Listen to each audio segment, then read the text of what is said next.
In the 1920 silent film classic Dr. Jekyll and Mr. Hyde, starring John Barrymore and based on the novel by Robert Louis Stevenson, we see a stark exploration of duality within a single human soul.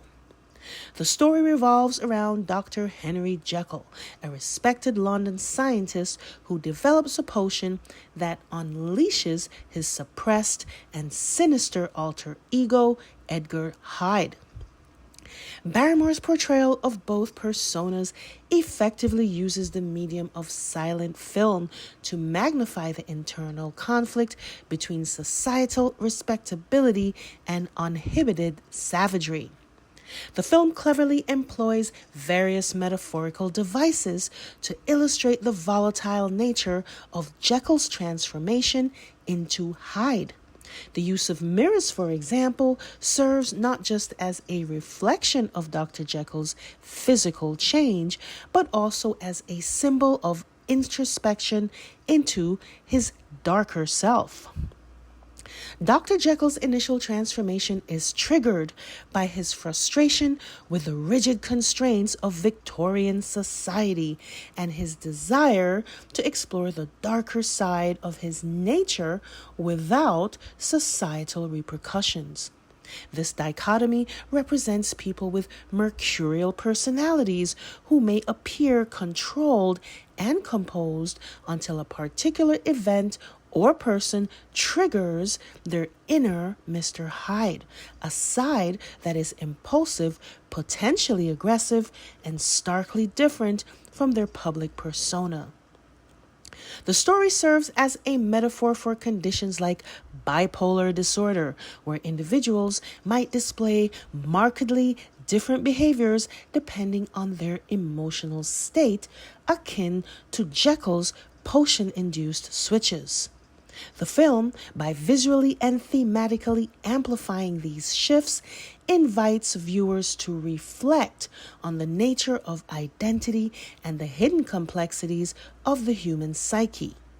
Barrymore's transformation serves as a dramatic visualization of the battle between good and evil within oneself. Through Dr. Jekyll and Mr. Hyde, the film highlights the fragile barrier between normalcy and the unleashing of one's darkest desires. It's no secret that the British press operates as a public relations machine for the royal family. This week, it was revealed that Harry made a surprise visit to the UK to attend the funeral of his late uncle, Lord Fellows. It was obvious that this took the British press, and by extension the royal family, by surprise. We keep reading in the headlines about Harry desperately wanting to reunite with his family, all attempting to create a narrative that he regrets his decision to quit the firm and to leave the continent altogether with his new family. So let me get this straight. They supposedly have all this info about Harry's feelings, yet they had no idea that he was in town. Folks, what you are witnessing being played out by the press is the royal family's war on any family member whom they have decided to sacrifice on the altars of their bruised egos. All last week, up to as recently as today, there are yet more headlines mentioning Andrew's impending eviction. Now that the cat's out of the bag and the public now understands that Camilla is behind the move to jettison Andrew because she in fact wants the house, now they're claiming that it's all Edward and Sophie. Yeah, it turns out they're gonna rent the property.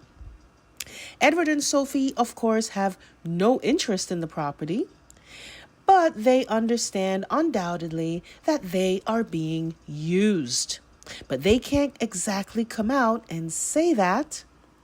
Meanwhile, Andrew is still holding out. He's got his ironclad 75-year lease that grants him a legal right to the property for another 54 years. And within those 54 years, he can bequeath the lease to his daughters, who can enjoy the property for the duration of their lives.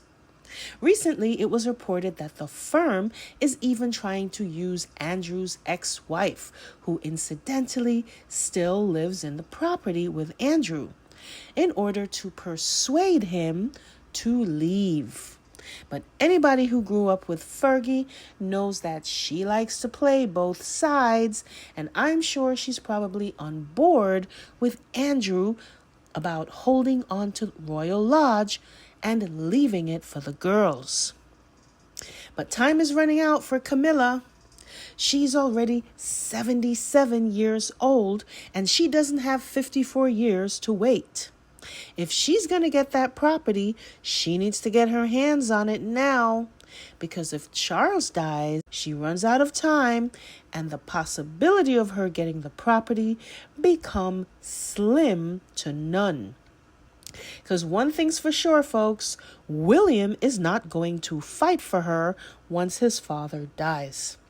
In fact, when Charles passes, Camilla's fate hangs in the balance. And she knows this. So in the meantime, we're going to keep seeing stories about the disgraced Andrew and his unsavory past. Folks, if Britain truly had a free press, you'd be hearing a lot more about Charles and his unsavory associations. And it's not hard to know which family members control the press, because they continue to get the kid glove treatment. Reports about William often come off sounding like praise for the dear leader. Which leads me back to these conflicting reports about Harry's surprise attendance at the funeral of his late uncle. When the story first broke, the press feverishly reported that the brothers had reunited and that William had given Harry the silent treatment. However, the authenticity of this account is in question. There are other reports that suggest that William wasn't there at all, and that he actually only found out about Harry's attendance when he called his aunt a day later to extend his condolences. And folks, I am more inclined to believe this version because the press, upon discovering that they had been once again outmaneuvered, sent out this request to the public for any possible cell phone images that may have captured Harry's presence at the memorial. Now, if William had actually been there, you can be certain that the press would have been on the scene to cover the sensational story of the brothers reuniting. Instead, they were forced to issue William's questionable version of events, complete with this pathetic account by a vicar claiming to have spoken to both brothers. Folks, the extent to which William will go to one-up his brother is truly something to be studied. And folks, by now you should know that there are certain things the press will never report. I want to share with you an interesting intuition I had when I woke up the other morning. I had a sensation that compelled me to find out about William's brief stint as an East Anglia Air ambulance pilot. I came across several articles chronicling his time serving as a pilot from 2015 to 2017. It's mainly accounts of his heroic deeds, complete with all the praise that you can imagine. But there was a very revealing admission from William about his decision to quit the job. In an interview with ITV, he talked about the trauma he experienced witnessing the horror of injuries and death, which left him in what he described as being in a very dark place. Now, I'm not discounting any of the difficult things he witnessed, but I do get the sense that he is not able emotionally to handle difficult situations. He was able to dodge going into combat during his time in the military, using the excuse, of course, of being the heir. And it turns out that initial reports that he had been working full-time during his stint as an air ambulance pilot were not accurate. He, in fact, was found to have worked only 20 hours a week. There was also a curious report in the press that William had cheated death when a helicopter had a near miss with a drone, even though it turned out he wasn't even on board the plane. Folks, this is an example of the way in which the press has been used to shield him for all these years. Had he not been the Duke of Cambridge, next in line, heir to the throne, would he have simply been able to walk away from the job as he did? But it really illuminated what might be a dark side to William in terms of his mental health. In his book, Harry was very open about dealing with mental health struggles of depression, anxiety, and even suicidal ideation. His candidness, no doubt, added to the appeal and the success of the book, making people facing similar dynamics realize that they are not alone in their struggles. In this way, he is no different from his mother, who was also very open about her own struggles with depression resulting from the hostile, hyper-competitive environment of being a working royal. And we see that just as they did to Diana back then, trying to make her out to be a basket case, they are attempting to do with Harry. William, on the other hand, hasn't yet written an autobiography, but he was open about his struggles in this video. I think the relation between the job and the personal life was what really took me over the edge. And I started feeling things that I've never felt before, and I got very sad and very down about sort of this particular family. And I think you start to take away bits of the job, and you take them home and you keep them in your body. And of course, you don't want to share them with your loved ones. And in effect, cited it as his reason for quitting. Now, William's career as a helicopter pilot began back in 2007 when he was still dating Kate. William became the focus of an investigation that threatened to become a full-blown scandal where he was accused of abusing his position as a royal in order to gain unauthorized access to the Chinook helicopters he was being trained to fly. In a series of emails published by the Daily Mail, it was revealed that William used his position to obtain a helicopter in order to fly to a stag party, at one point landing on the lawn of the Middleton home. The press tried to write it off as part of his training, but emails from his commanding officers released to the Daily Mail made it clear that William's use of the helicopters was unauthorized. This would, under normal circumstances, constitute a reprimand, but not for the heir. He gets to do whatever he wants. And if he wants to fly around town in a military helicopter as though it was his personal Uber, then he will do as he pleases. The final cost of his jaunts were estimated to be around £50,000, and when details of his actions came to light, William, in true William fashion, blamed it on his superiors. Folks, do you see a pattern with this guy? He is always fucking up and placing the blame on someone else. Then he uses the press to whitewash his image. In his early days, he would often juxtapose himself with Harry in order to prop himself up in the headlines. Harry, by removing himself from the family, left William in a vulnerable state. No longer did he have him as a buffer to offer to the press. This is yet another reason for his anger towards his brother and why so many in the public have bought into the propaganda calling him a traitor. Because instead of staying to be used as bait like a good little spare, he had the audacity to exercise his own self-determination. And William, of course, blames Megan for this.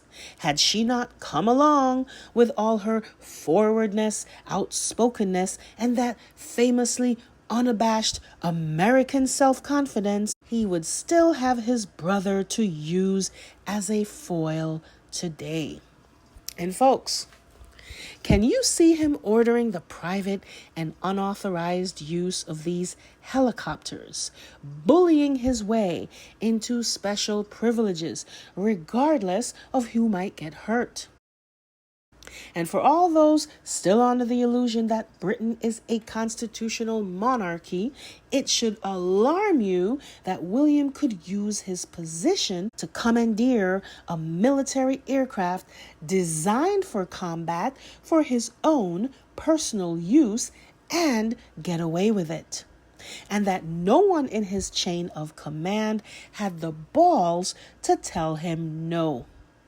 Luckily, there were no accidents, but it begs the question, how much power does this family, specifically the monarch and the heir, have that go beyond the boundaries of the Constitution?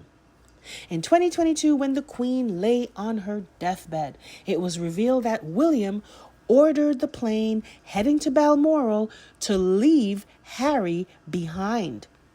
By then, Harry had already left the firm and began his life in California, and so William was by this point stewing with anger. He could not even put his feelings aside to wait for his brother to fly together on the same aircraft so that they could both see their dying grandmother.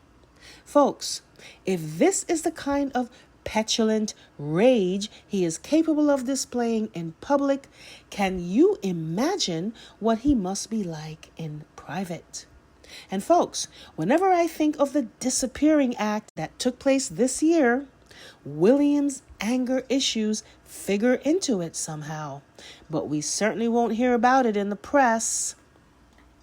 But folks, going back to my intuition, I don't know what it is yet, but there's more to this story about his time with the East Anglia Air Ambulance and why he had to leave after only 2 years. There must be a reason why I woke up with that intuition, which I might add includes specific details which I won't share. Now, according to quantum physics, we live in a three-dimensional world. That is to say, our 5 senses can only perceive 3 dimensions. It is said that the 4th dimension is time. But what if we perceive the 4th or higher dimension through our subconscious mind, so that what we may perceive as a dream message could be our subconscious mind's ability to perceive higher dimensions? Now, unless something comes to light here in the conscious 3D world that we know, and if it aligns with the message I received, then I will let you know. Occasionally, I might read something in the comments that suggests that there are people who may know things we may not see in the press. So let me know what you think. I hope I didn't break anyone's brains too much with a reference on quantum physics. Make of this what you will. I just thought I'd share with you the interesting and very clear sensation that I had. Thanks again for your kind wishes for my pup. He is doing so much better, and it's kind of unbelievable considering he was given a prognosis of only a few days. Anyway, drop a line in the comments. Please like and subscribe, and I'll catch you in the next video.